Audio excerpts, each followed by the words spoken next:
The next speaker is Lucio Frydman, a next-door neighbor, and it is a pleasure to introduce him. He's one of the collaborators of Gil as well, and he will talk about encoding in single and multiple scan of MRI signals. Thanking you. I probably have more things to thank Gil Navon than most speakers, not just because we are co-workers and we have collaborated in projects together, and we are still collaborating in a number of projects, mostly related about DMP, on which I'm not going to discuss today. But I have two very practical reasons to thank Gil. One is, you may have seen today on your computer how Mo Mishkovsky came online, and Mo was one of my first students. And she came to, you know, Weizmann has no undergraduate pool. We depend on people like Gil Navon to teach NMR to the undergraduates, get them enthusiastic about the field. And then, you know, some of them, like more, come and work with us. And that's been not just my case, but I think for many people in Rehovot. And the other good thing about coming here, for those of you who were in Rehovot last night and heard for the first time ever the air raid siren ringing in anger when the 3 Katyushot landed on the outskirts of Rehovot. It's always good to have a chance to come to Tel Aviv and be outside that. But I thought, on the spirit of today's symposium, I'm going to describe some of the work we've been doing trying to get new forms of collecting magnetic resonance imaging data, magnetic resonance images in single and multi-scan fashions. And the work I'm going to be describing is mainly the work of 3 extremely talented graduate students, Rita Schmidt, Eddie Solomon, and Noam Ben Eliezer. And Rita is in the lab, Eddie and Noam were all of us in Jerusalem here in these pictures, but usually most of the work gets done in the lab. And I know we have a mixed audience of imaging and spectroscopy, the two topics that have both been close to Gil's hearts. And we know that can be carried out in a one-dimensional fashion, but it doesn't take much to convince you that there is much more information to be obtained out of NMR or MRI from a 2-dimensional acquisition. But that information doesn't come for free. There is usually a cost associated to the collection of multidimensional NMR or multidimensional MRI data. In NMR, you'd have to let some kind of interaction or some kind of Hamiltonian evolve during a time t1 and then transform it into a second interaction, say a nitrogen chemical shift and a proton chemical shift, or a J coupling and a chemical shift, and then increment this T1 evolution time. In imaging, you may have to do something similar in terms of stepping throughout the strength of a gradient.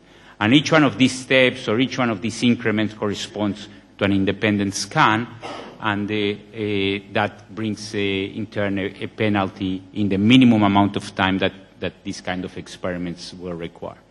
Now, our work in this area comes, and the talk I'm going to tell you about comes from our proposition a few years ago to develop new ways that enable the acquisition of arbitrary multidimensional NMR data in a single scan. And the idea comes, in this case, focused on spectroscopy, in taking a regular 5mm NMR tube, but instead of letting it evolve under the effect of an interaction as a function of time, subjected, I think there is something missing here, subjected to this, a magnetic field gradient that spreads the frequencies of the spins of each and every chemical site throughout the sample. And in that case, you can use a frequency-swept pulse or frequency-selective pulses to impart different evolution times on different positions in the sample. And if you do the acquisition in a clever way, you can monitor and discern these different evolution times in a single collection. And this is an idea that uses gradient as an ancillary method. It's not based on looking at position in this case. In general, it's a non-Fourier-based approach. It's not a time domain-based approach that is applicable to any kind of magnetic resonance experiment. And these are some examples that I showed I think it was in June last time that we met in the Israel Magnetic Resonance meeting, and these are some examples I showed then. These are two completely conventional 2D NMR spectra collected on two different proteins, proton nitrogen HSQC, proton carbon HSQC, proton nitrogen HMQC. Nothing is special about them except that they've been collected in a single scan in a fraction of a second. Now, this can also be carried out not just on proteins, not just on chemicals, it can also be carried out on live animals, but the ideas would be the same, the ideas of using field gradients to spatially encode the interactions you're trying to measure in the indirect domain and then read them out in the direct domain. Now, it's clear that many of these ideas comes and were inspired by the proposal of Mansfield of carrying out this very special kind of 2D NMR experiment, the imaging experiment in a single scan. And as you know, that's based on the acquisition of multiple echo data sets as a function of an oscillating gradient, and that's very useful if time is of the essence. But then there is a penalty also to pay in the case of EPI. The acquisition times tend to be quite long. And so one thing I'm going to be telling you about is dealing with this kind of artifacts that you may be familiar with that arise as you do this kind of acquisition close to interfaces between air and water, or particularly at high magnetic fields. Now, let me turn your attention to the use of these spatiotemporal encoding concepts in the particular case of MRI. This is the kind of magnetization that one obtains if one takes an arbitrary spin density, let's say in a one-dimensional case, and subjects it to this very simple pulse sequence where we have a gradient that we apply during the course of excitation. We excite the spins by sweeping the offset over an excitation time, and then we collect the response of the spins as a function of an acquisition gradient over the case of the length of an acquisition time. So the reason why you have a quadratic phase, the magnitude is uniform because it's a 90-degree pulse. The phase is quadratic because the phase is proportional to something that has to do with evolution time during the excitation, which was incremented with position because of the frequency sweep, and an interaction that's also linear in position because of the application of a gradient. And now when you do the acquisition, you use also an acquisition gradient, and what that will do is it will move the stationary point of this parabola throughout the sample, and as it does, the signal that you collect, the response that you collect, maps in a one-to-one fashion the profile of the object. And so in this particular case, it's easy to see how the stationary point provides the image directly in the time domain acquisition. This is for the case of a one-dimensional experiment. Of course, we are interested in multidimensional MRI, and there are many ways in which they can be incorporated, these concepts, in multidimensional acquisition, but this is what I'm going to be telling you about most of the time today. This is a comparison with, for instance, spin echo EPI, and you see that the main difference is that instead of having a slice selective or a homogeneous excitation of the spins, we excite them with a 90-degree sweep in the presence of an excitation gradient, and then we bleep this gradient, and each time that we bleep this spatial encoding gradient over the acquisition, we increment the position of that parabola, and for each one of those positions that we rasterize, we do an acquisition as a function of a readout K-domain. Now, it turns out that if you start comparing EPI with this, we call this the hybrid way of doing 2D single scan MRI, hybrid because it's spatially encoded on one axis and K encoded on the orthogonal axis. It turns out that if you use the high bandwidth, of course, defines the bandwidth of your acquisition. The low bandwidth doesn't, the spatial resolution is largely defined at the time of the excitation and not by the parameters of the acquisition as in EPI. And so it turns out that, as I'll show you, that we end up having quite a robustness in terms of fielding homogeneity. And the other issue to point out that I'll also mention later on is that because the field of view is defined by the excitation and not by the acquisition, we can zoom these kind of images without being subject to folding artifacts along the phase encoding domain. An important development that I should also like to point at this stage is there are many versions in which this can be carried out, and I just want to point out, because we're also going to come briefly through this to some developments in the Minnesota lab to similarly based ideas that provide different kind of acquisition modes, different kind of T2 and T2 star weighting. But let me illustrate first the idea I was mentioning earlier. Suppose you have a phantom, for instance, this is a cross phantom with teeth inside a 25 millimeter tube. And if you subject this to field inhomogeneities, of course, CPI gets distorted along the low bandwidth dimension. And for the same kind of imaging parameters, you see here the distortion is much less. And also because there is no Fourier transform along the phase encoding dimension, there are no ghosts or positive negative modulation. Another interesting aspect that we'll probably exploit is the fact that under some conditions, for instance, when you make the excitation time equal to the acquisition time, then you have a very special kind of refocusing. Usually when you do a spin echo experiment, you get refocusing for a particular time tau. Here, because spins get excited at different time and then refocused and then collected at a symmetric time, each and every position in your acquisition ends up being refocused. And that provides an additional measure of robustness to field inhomogeneities, and that allows then the acquisition of even good quality, even in a microimaging wide bore setup, the collection of quality single scan to the images. So there is a disadvantage of this kind of experiments, of course, in the fact that because we just take the magnitude of the data, we lose the multiplexing advantage of Fourier methods, which collect for each and every voxel in the phase encoding domain a sum, a sort of a signal averaging along the phase encoding dimension. But that's a complication that we've solved by replacing a pure magnitude calculation with something that we call a Superresolution procedure. It's actually a very simple procedure. This is the way in which this indirect domain, the phase encoding domain, would be sampled by these blips I was showing you earlier, and each one of these blips is characterized by one of these shifting parabola. And the point to notice is that for each and every acquisition, there is a contribution from multiple sites, multiple positions, to the stationary points. And that contribution can be cast in very simple terms, in terms of linear equations, and then simply by taking the signal that was sampled for different time increments and solving it, you can get a much higher resolution. And that not only improves the resolution, but you can also show that it brings the multiplexing advantage back, and you get an enhancement in sensitivity. And these are some comparisons of the kind of images we were getting when just taking the magnitude of the phase encoded, of the spatially encoded data, and subjecting it now to one of the super resolution procedures, and you see that the definition becomes much higher along the low bandwidth dimension, and then the sensitivity is also much improved. And this happens again not only on phantoms, but also happens in vivo samples.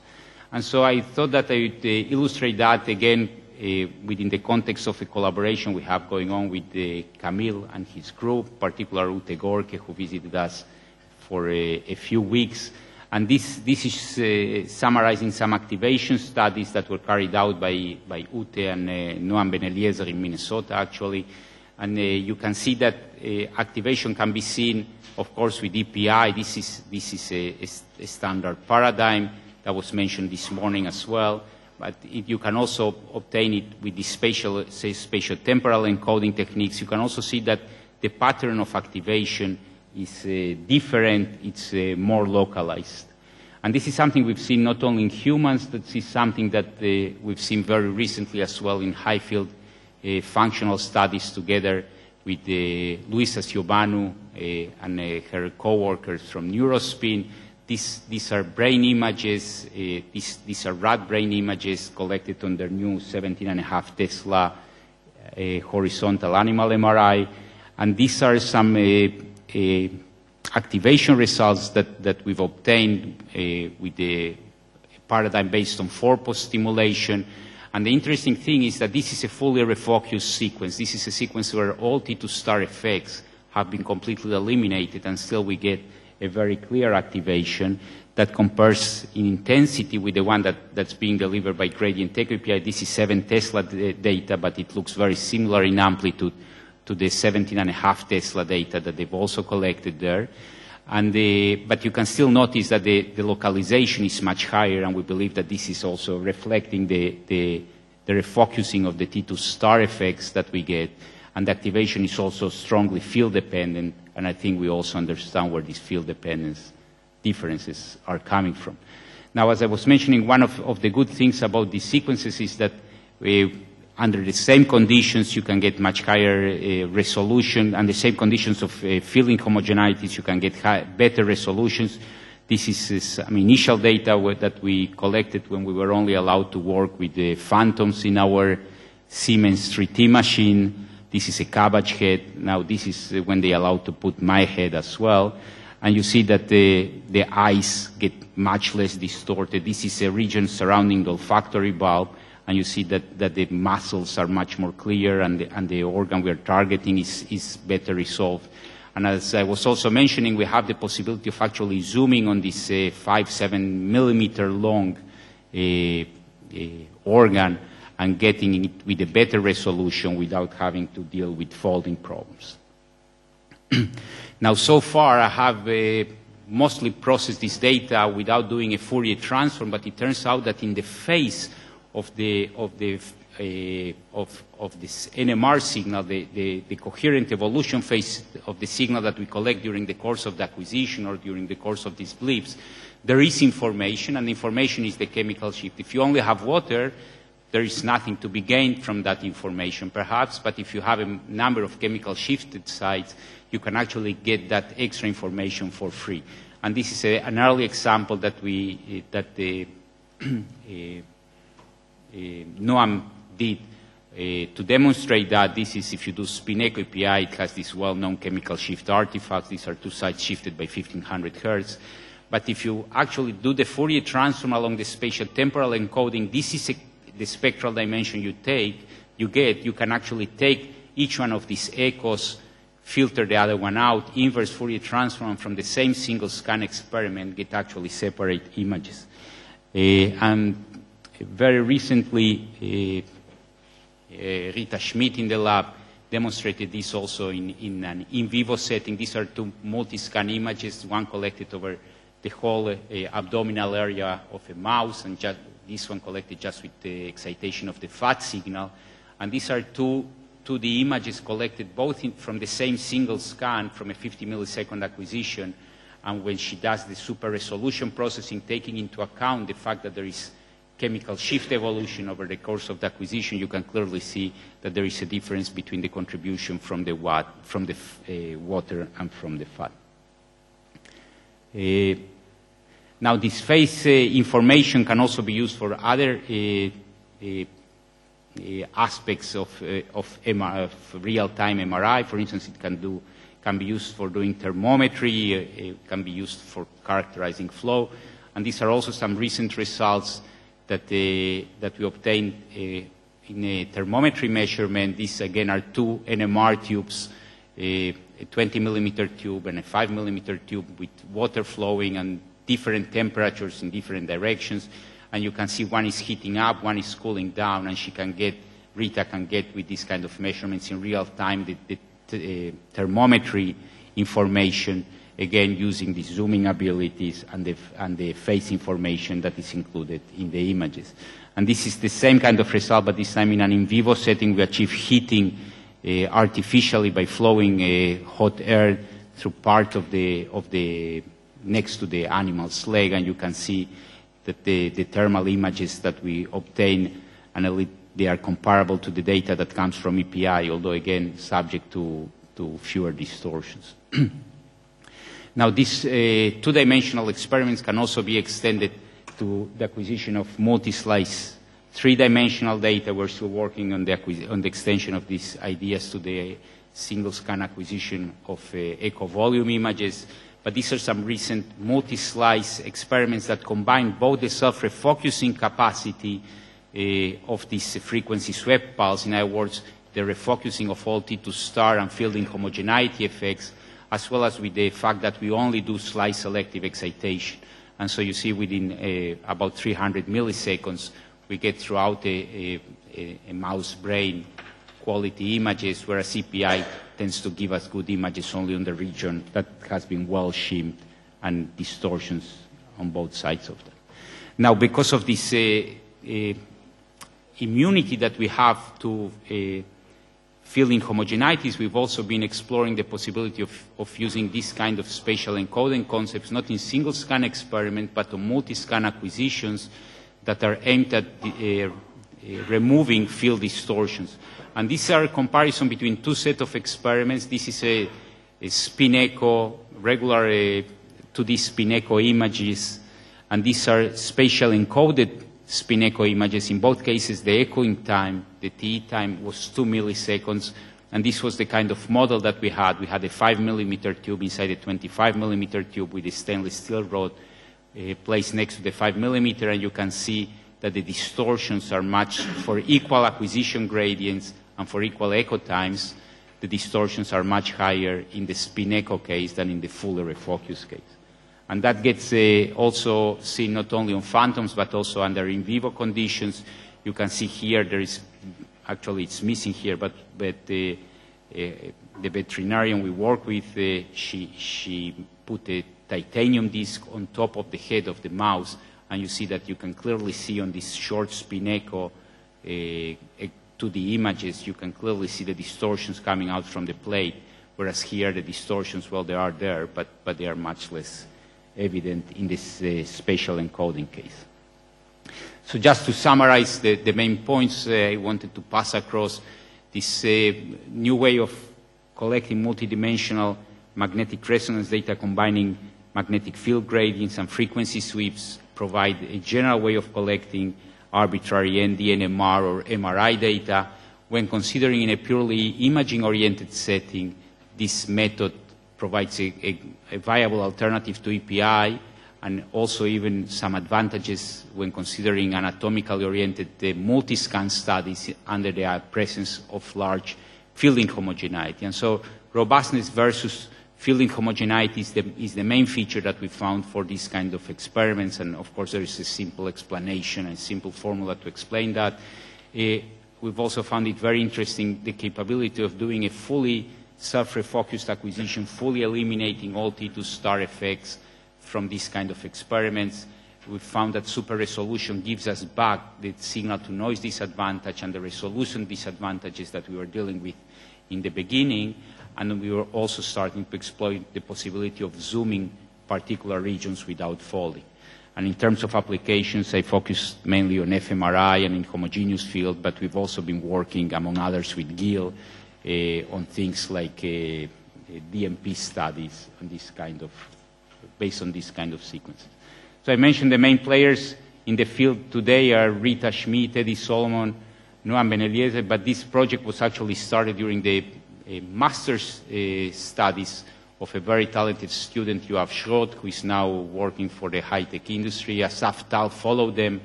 He's now at NYU with Oded Gonen. Elad Ariel is now on his own in Northwestern University. Kobe Zipziner, our electronic engineer, would be nowhere without him, and the rest of the groups, of course. And I mentioned some collaborators, but I'd like to stress again the help and collaboration we get from Peter Bendel, Rafi Malach and Noam Sobel in the fMRI part, with Adassa Degani in diffusion, Michal Irani from the computer sciences department in the super resolution experiments, Nava Nevo, our collaborator with the animal studies, and Sagit Shushan, that is enabling our human studies. Moshe Gomori got us started here in Israel, gave us the first platform and collaboration to try our sequences on a scanner here. I mentioned Ute and Camille before, and Luisa Subayanu. Funding, of course, but most of all, Mazal Tov Gil. Hope you keep on precessing. But even after this precession stops, I hope you still get many more. If you count them, you'll count 120. And, things precess in the lab, but they also precess outside the lab. And Mazal Tov, and someone said, wir sind 20, and more. Thank you.